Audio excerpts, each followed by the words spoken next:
When I was hippie hopped by Metalhead's pen, when I hippie hopped by Metalhead's pen, he had his nose in his manual again. He didn't show any interest in Geraldine, so I was surprised when he asked about her. I understand Geraldine is expecting some difficulties. Yep, I said. I have a solution for her predicament. That should have been a clue right there. Robot dogs don't get ideas of their own. They're programmed to do what humans want. But yesterday, Metalhead had proposed his own idea, his own escape plan. And now he was claiming to have a way to help Geraldine. I didn't believe it. I wasn't going to take time to listen. I kept hopping, didn't even slow down. Metalhead barked loudly. I ignored him. All I could think about was Geraldine. I asked Mouse to run over to the office and check the clipboard, but he shook his head no, then pointed to Metalhead. I motioned for Mouse to hurry, and then he crossed his arms and glared at me, his tail thumping the ground. For a little guy, he sure was stubborn. I gave up and hopped over to find out what Metalhead was yapping about. I've been trying to tell you. I know how we can assist Geraldine. Please hear me out. I'm all ears. If I share my idea with you, will you and the little guy assist me in my pursuit? He asked.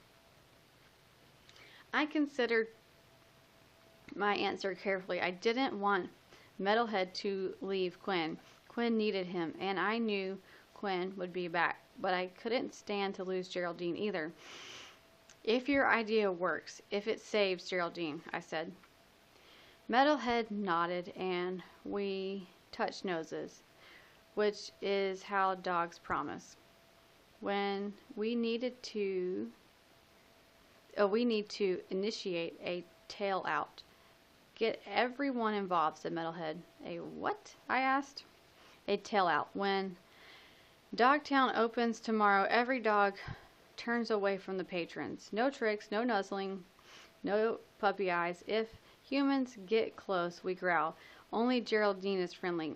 Only Geraldine does her act. Only Geraldine sticks her nose through the fence, licks and loves up the humans. This was a lot to ask. It meant all the dogs in Dogtown would have to give up their dreams of finding a forever home for just one day, but still. Maybe it was a trick, an opportunity for the robot dogs to get the other hand. What about the other e-dogs? Can you get them on board? I asked. Probably, if we could get Mouse to unplug them. My mouth dropped open. What a brilliant idea. Management plugged them in every night. Why not unplug them? Do we have a deal? Yes, I said, touching noses again. We do.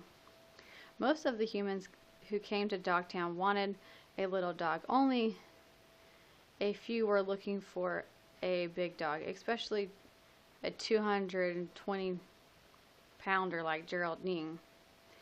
Nobody wanted an old dog either. Old dogs had big vet bills. They were set in their ways. They didn't have long to live. If they got a puppy, they'd have him for 10, 12, 15 years. Even if they got an old dog, it might be only 1 or 2. But Metalhead's idea was the only one we had, so I threw my heart into making it work. Getting all the dogs on board would be a tall order. Every dog woke up in the morning dreaming of being chosen. Nobody wanted to give up a chance. I started with Geraldine's best buddies. Trooper the Massive was all in before I got the question out. I wasn't surprised. We all suspected Trooper had a thing for Geraldine. Soon, all the other dogs had signed on. Soon, all the big dogs had signed on. The reception was surprisingly good with the medium-sized dogs, too.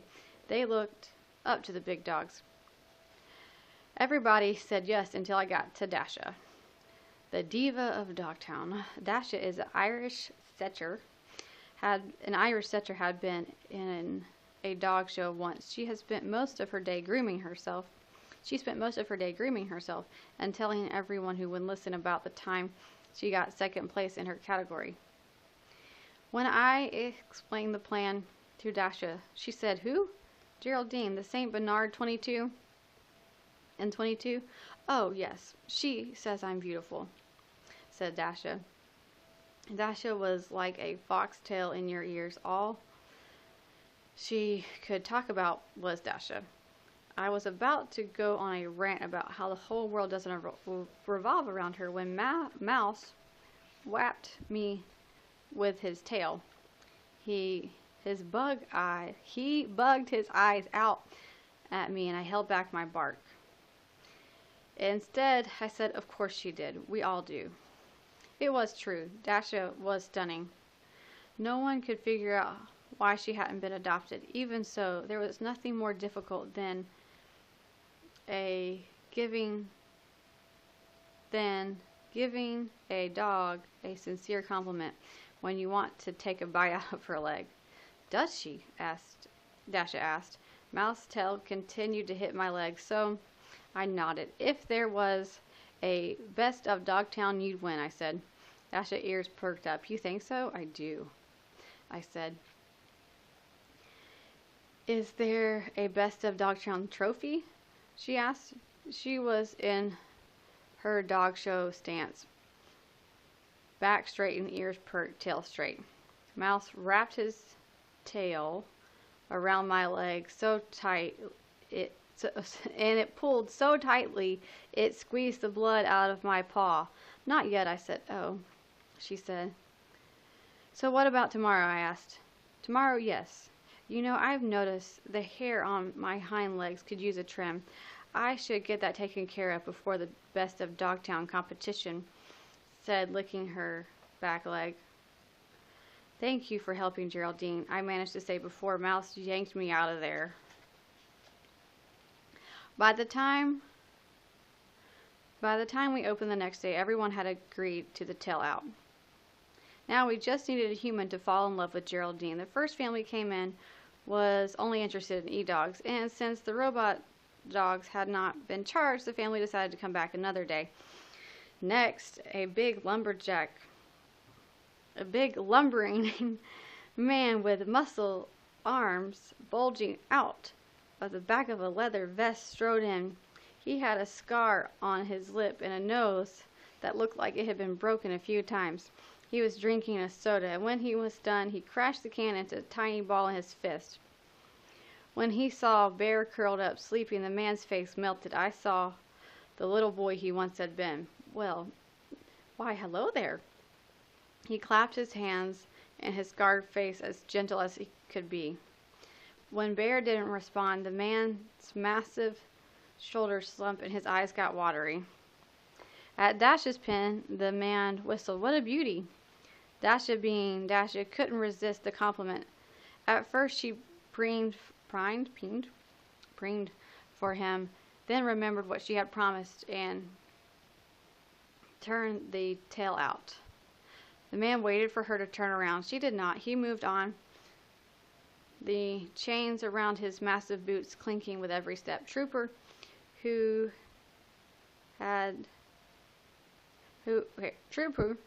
still had his reading buddy sweater, was doing very well, ignoring the man. "Here, boy." The man wiggled his hand into the pocket of his leather pants and pulled out a dog biscuit. Trooper's nose twitched and drool dropped from his mouth. "Come on, fella. I'm not going to hurt you." Trooper stared at the biscuit, transfixed. Then his eyes moved to Geraldine, and he set his chin down in his pool of drool and didn't get up. The man's face grew long, his steps slow, his shoulders sagged. I was worried he was going to leave before he even got to Geraldine, but he kept walking on. Oh, how he smiled when he saw her eyes shining with kindness.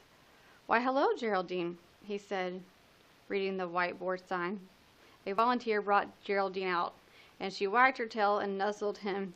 "Aren't you a sweetheart?" And he petted her, he said, petting her. He watched her do tricks. He scratched behind her ears and under her chin and gave her a big belly rub. It was a love fest. He was there for the better part of an hour. Geraldine had found a home. Then suddenly I heard the noise of a motorcycle starting up. Oh no. You couldn't take Geraldine home on a motorcycle. She simply wouldn't fit. Maybe he had a car at home. Maybe a friend with a car. Maybe maybe he would come back wearing hiking boots and walk her home. But as 2 o'clock came, 3, then 4, my stomach began to hurt. If he came back tomorrow, it would be too late. By this time, the dogs were getting antsy. They'd given up their chance for a home. It hadn't helped Geraldine. They were ready to abandon the plan. I didn't blame them.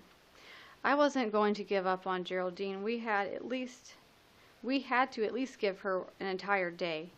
As minutes ticked by, I did what I could to hold the coalition together.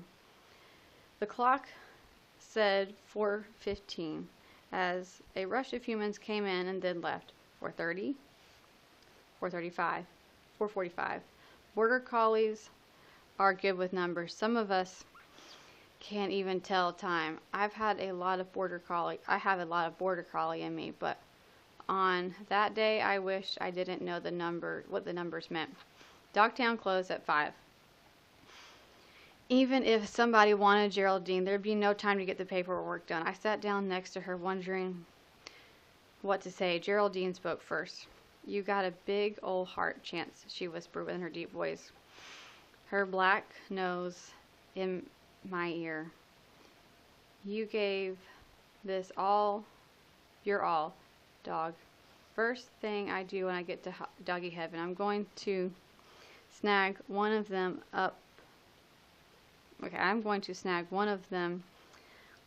cloud beds up for me, and the other I'll save for you. We'll see each other again, dog." "You bet we will." I tried to breathe, but the air wouldn't go in. It wouldn't go out. I had so many feelings welled up inside my chest. I could almost hear the commotion I almost didn't hear the commotion behind the front desk. It sounded like more folks arrived. I hopped over to check it out. "I'm sorry, but we're about to close," front desk announced. The people turned around. It was all I could do to keep from nipping front desk ankles. But didn't she realize this was Geraldine's last day? And then suddenly a tiny woman in a baseball cap came through the door. She had a great mass of curly hair and a big smile set to soft wrinkles. By her side, a small boy with a half of hop to his step. "I'm sorry, front desk, we won't be long," said the grandma. The grandma said, plowing by front desk. I liked this lady's attitude. Grandmas are generally headed for small dogs, but not this one. She and the boy walked by the poodles, Pomeranians, as if they didn't exist, then past the medium-sized dog, bulldogs, and beagles. They walked by all of them until they got to Geraldine.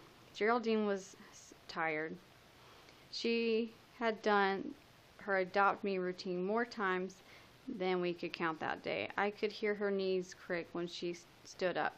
Grandma opened Geraldine's pen door, and then when she leaned down to pet Geraldine, I could tell those knees were groaning. Though I couldn't tell whose knees were groaning, Grandma's or the woman's or Geraldine's. Then the tiny lady said the words every dog in Dogtown knew were magic. I had a Saint Bernard when I was a kid. Best dog I ever had. There wasn't time for Geraldine to do her routine, so she gave the boy a sloppy lick and nuzzled his leg. Then she leaned over and then she leaned ever so gently against the gray-haired lady. Front desk was on the scene. "I'm sorry, ma'am. Dogtown is closed. This is the dog we want. This Geraldine," Grandma declared as if she hadn't heard front desk. The little boy gave an oversized nod. Then he buried his face into Geraldine's thick fur. "We're not leaving unless she comes with us," Grandma declared. Front desk eyebrows shot up. Her jaw turned hard. Her hands flew to her hips. "Excuse me, ma'am." The tiny woman, who was twice the age of front desk, strode closer and closer until right up in front desk's face. "The dog needs a home," she said. Front desk stepped back. She was no match for this woman, who could have been a bouncer. That's how tough she was. What was front desk going to do? Call the police on a tiny gray-haired woman who wanted to give a home to a dog in the last minutes of her day on Earth? Front desk came to her senses. Soon she was bent over the paperwork. "And I was saying goodbye to our beloved Geraldine. Oh, Chance. You hold it together now, dog. I found a home, and you will too," whispered Geraldine. Then all the dogs in Dogtown began to howl. We watched Geraldine lumber out of Dogtown with her forever family. All right, let's see. Okay, we're going to read to here. All right. We celebrated big time that night. We danced and pranced and staged a group wag like the likes of which had never been seen.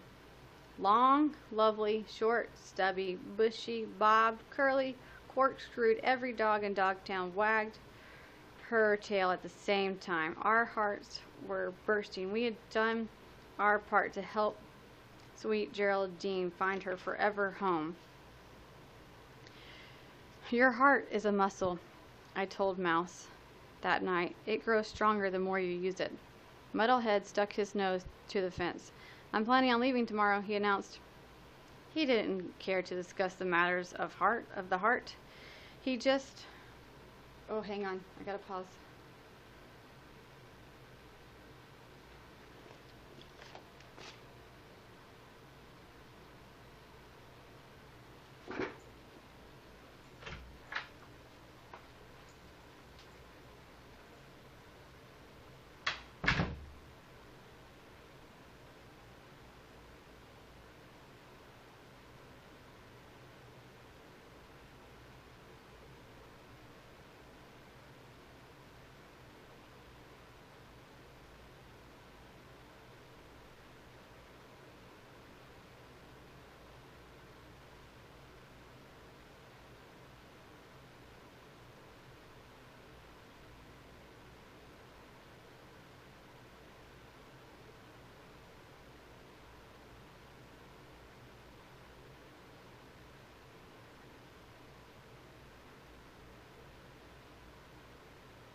Oh, sorry, I think I was here.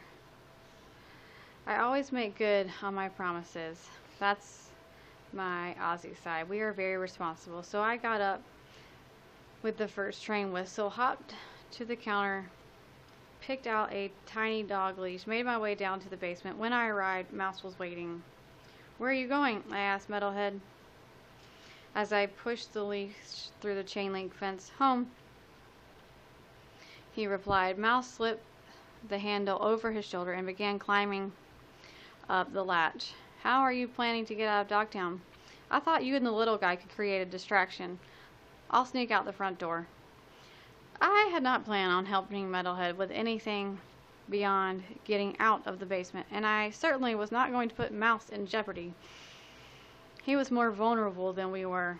If a human saw him, they'd set a mouse trap or poison out, or call cats. I shook my head. "Too risky. Front desk likes you. Just go lick her foot or something."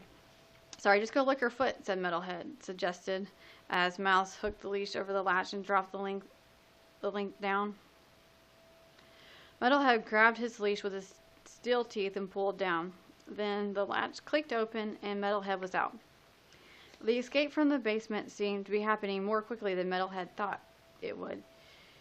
He quivered as he walked out of his cage. Was he scared? Not possible. Metal dogs don't have feelings of any kind. Anywho, we'd done our part. Now we needed to bow out gracefully. But it was still too early. Front desk and the volunteers didn't come in till 7:30. So we walked with Metalhead to the lobby. No danger in that. Then Metalhead did something that surprised me. He started talking about his human. I find great satisfaction in hearing my little human Jimmy read to me.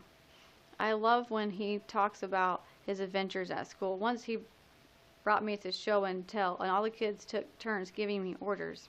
Oh, what a day that was. I love stories, so I stayed a little longer than I should have. The next thing I knew, there were footsteps in the path. We ducked behind the counter. The keys clicked, the lock turned. "Awful stuffy in here," management told a volunteer as she pushed open the door.